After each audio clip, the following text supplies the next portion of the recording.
Students, मेरा नाम doctor Prachi है और मैं आज आपको कुछ टिप्स बताऊंगी to study in a smarter वे।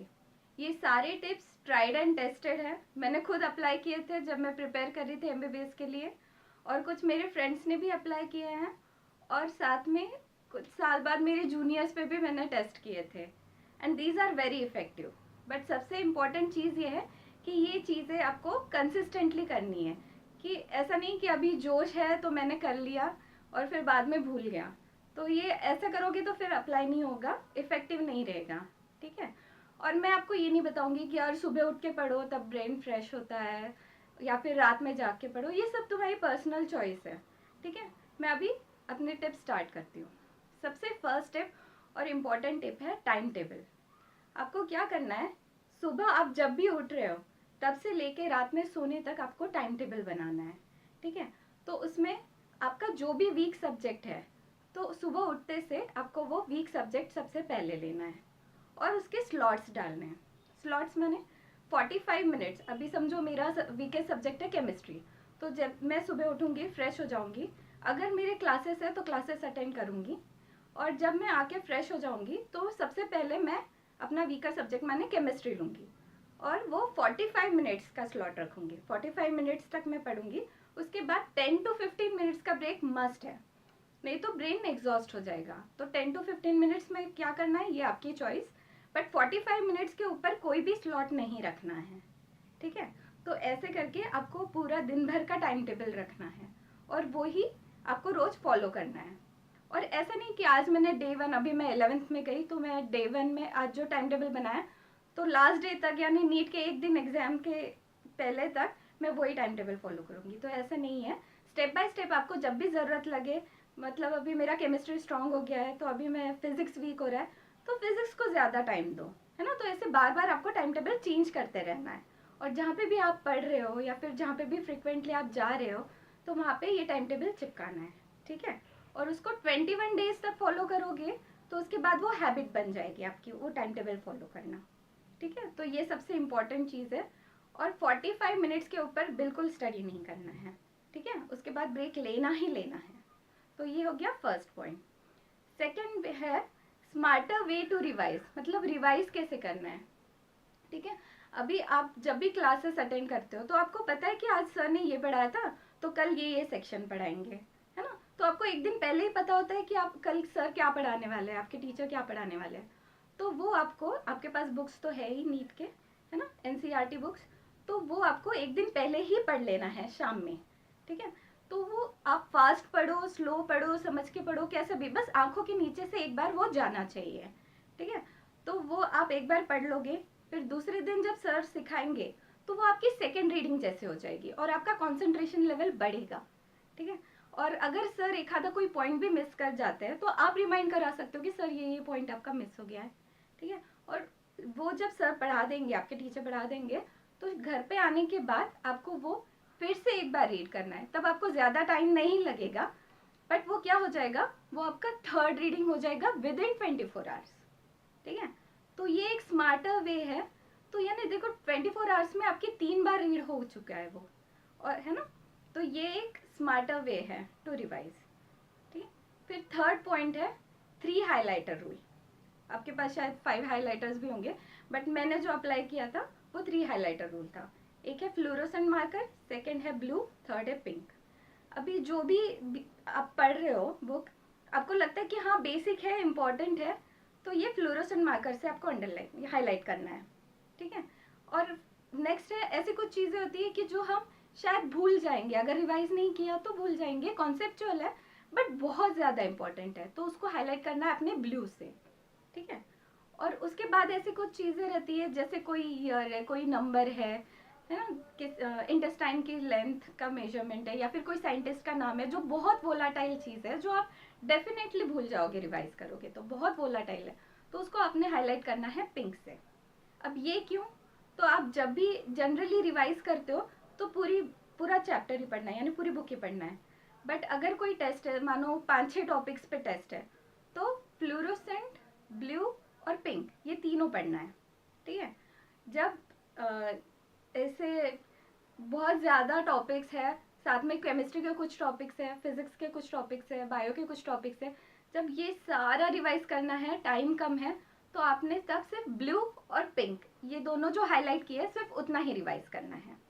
और जब नीट जैसे यानी ग्रैंड टेस्ट जब होती है तो आपने सिर्फ पिंक जो हाईलाइट किया ना उतना ही रिवाइज करना है।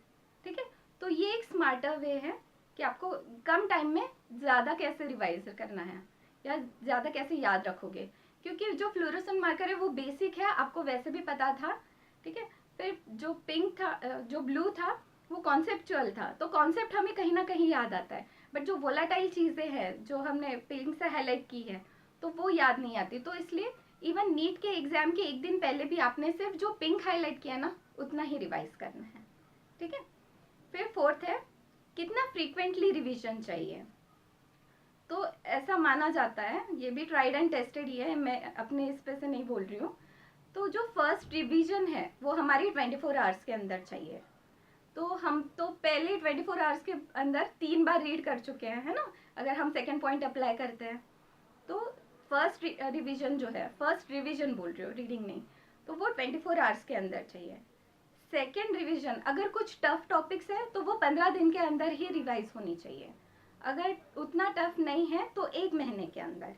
ठीक है, फिर थर्ड रिवीजन जो है हमारी 2 से 3 महीने के अंदर चाहिए, और फोर्थ रिवीजन जो है वो हमारी 6 महीने के अंदर चाहिए। तो इसको आपने अप्लाई करना है चाहे कुछ भी हो जाए, इसमें कोई बहाना नहीं चाहिए। तो ये आप जैसे प्रैक्टिस करोगे ये आपकी हैबिट ही बन जाएगी, आपको याद आएगा कि अरे ये पार्ट जो था ये मैंने इसको रिवाइज नहीं किया और ये मेरा टाइम है अभी रिवाइज करने का। ठीक है, तो ये हो गया फोर्थ पॉइंट। फिर फिफ्थ है डेली एमसीक्यू सॉल्विंग। जो आप टाइम टेबल बना रहे हो उसमें आपने एटलीस्ट 1 घंटा तो इस एमसीक्यू सॉल्विंग के लिए स्पेयर करना है। तो पूरे दिन में 1 घंटा हो सकता है एक सब्जेक्ट का, या फिर पूरे दिन में एक घंटा, फिजिक्स केमिस्ट्री बायो या फिजिक्स केमिस्ट्री मैथ्स आपका जो भी है, तो उसके लिए 3 घंटे आप स्पेयर कर, 3 घंटे करोगे तो बहुत अच्छी बात है, बट एटलीस्ट 1 घंटा तो आपने स्पेयर करना है। ठीक है, तो उसमें आपने क्या करना है वो मैं बताती हूँ। 6 पॉइंट यानी टिप्स टू सॉल्व एमसीक्यू। उसमें क्या करना है, आपने कभी भी एग्जाम में या फिर आप जब भी घर पे सॉल्व कर रहे हो एमसीक्यू, तुक्का नहीं मारना है, बिल्कुल नहीं। अगर आप मार रहे हो तो उसको स्टार मार्क करके रखो या फिर गोला मार के रखो कि आपने इसको तुक्का मारा है। क्यों, तो क्या होता है बहुत बार हम तुक्का मार देते हैं और बहुत बार सही भी आ जाता है, फिर क्या होता है हम अंडर फॉल्स इंप्रेशन रहते हैं कि ये मुझे आता है, तो आप उसके तय तक यानी डेप्थ तक जाने की कोशिश नहीं करते हो, आप उसका कॉन्सेप्ट समझने की कोशिश नहीं करते हो, और फिर बाद में जब नीट में फाइनल एग्जाम में वो क्वेश्चन आता है तो तुमको याद आता है कि हाँ मैंने ये तो सॉल्व किया था, पर याद नहीं आता है कि मैंने एग्जैक्टली मार्क क्या किया था, तो वो वैसे ही रह जाएगा। इसलिए तुक्का नहीं मारना है, अगर मार रहे हो तो उसको स्टार मार्क करके रखो, ताकि जब भी बाद में सब पेपर सॉल्व करके देते हैं तो आपने चेक करना है कि आपका 3 चीज़ों की वजह से गलत हो सकता है या सही, जो भी है। एक तो आपने कभी पढ़ा ही नहीं था, पढ़ा नहीं था तो बाजू में बुक रखो, उसको तभी के तभी पढ़ लो, अगर बुक में नहीं है तो नेक्स्ट डे टीचर को पूछना है। सेकेंड पॉइंट, पढ़ा था बट रिवाइज नहीं किया, तो आपने चेक करना है कि आपकी जो रिवीजन की साइकिल है वो सच में आप अच्छे से फॉलो कर रहे हो, यानी जो मैंने बताई थी उस तरह से फॉलो हो रही है कि नहीं, वो चेक करो, है ना। और क्या कारण हो सकता है कि मैंने पढ़ा था, कॉन्सेप्चुअल था, बट मुझे वो कॉन्सेप्ट समझ में नहीं आया, तो वो आप कॉन्सेप्ट या तो आपके फ्रेंड से या तो टीचर से क्लियर कराना है। ठीक है, और खुद ही आपके पेपर्स चेक करने, जो आप डेली आप टाइम निकाल रहे हो ना एमसीक्यू सॉल्विंग के लिए, ऐसे रैंडमली नहीं सॉल्व करना है।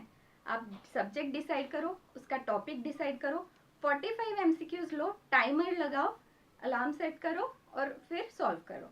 ठीक है, और उसके बाद खुद ही चेक करना है और खुद को मार्क्स भी देना है।